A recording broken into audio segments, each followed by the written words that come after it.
My name is Carla. This is the third time na nagkaroon kami ng confinement dito sa SISH.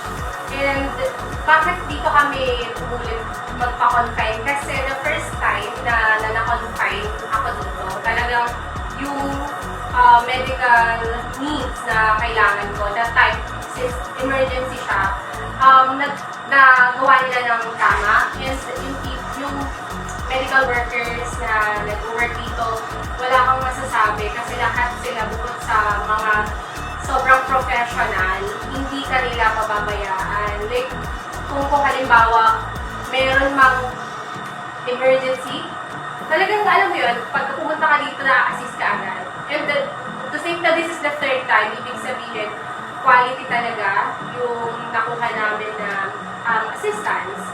And aside from that, kung meron man ako, kasi technically naman, meron naman malalapit sa aming hospitals eh. Pero hindi na, kasi ito, subok na siya eh. Imagine, from January, tapos ngayon na naman, and then last month, same pa rin yung quality na nakukuha namin. And ang pinakamaganda kasi dito, yung environment, wala kang napipil na parang may discrimination or what. Lahat pantay-pantay silang tumingin ng tao.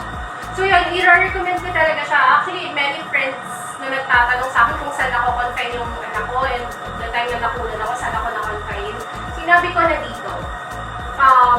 Na-recommend ko na siya many times, and marami na rin naka-witness at naka-testify na maganda talaga dito. So yun, so right now kasi palabas na kami, ganyan, nakuha nila yung tamang medical needs ng anak ko. Imagine, pumasok anak ko dito, talagang nagkikingalo, kulang na lang daw tubuhan, or kung hindi umabot pa ng kinaumagahan, baka wala na. And nakuha nila yun. And ito yung anak ko, mali-discharge na siya today. So yun, thank you so much, kasi ito, before talaga, nung ginagawa ito, sabi ko, sana magawa na siya, kasi ito yung parang nakikita ko, bukod sa private siya, nung una ng pag-private siya, parang intimidating, kasi private nga, pero nung ano namin, yung cost-friendly siya. Kaya, yun, sobrang, siya, marirecommend talaga siya sa lahat. So, yun, thank you sa inyo. Good day, ako nga pala si Chrysler Kabibigan. So, I would like to discuss my experiences in sa Imus Specialist Hospital. So, yung lola ko po, napunta po kami dito dahil sa sudden emergency operation. So, ngayon po, ang ano po namin is dialysis every Monday, Wednesday, Friday. So, ilang buwan na rin po kami nagpupunta dito, halos a year na rin po.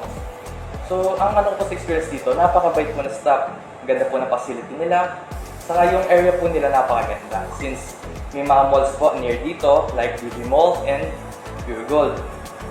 So, ang ano ko naman po, I would recommend this to other patients since maganda po yung facility nila. Yung doctors din po, mababait. Caring po yung staff nila. So, yun nga po. So, ang story po dito, galing po kami Bacoor. Nalipat po kami dito since yung pinuntahan po namin hospital sa Imus, hindi po kaya. So, nirefer po kami dito. Siyempre, po, malayo-layo din po. Pero taga lang din po, no? Since sa, po tayo, Anabu, sa Bacoor pa po kami galing. So, every week din po, 3 times po kami bumiyahe dito.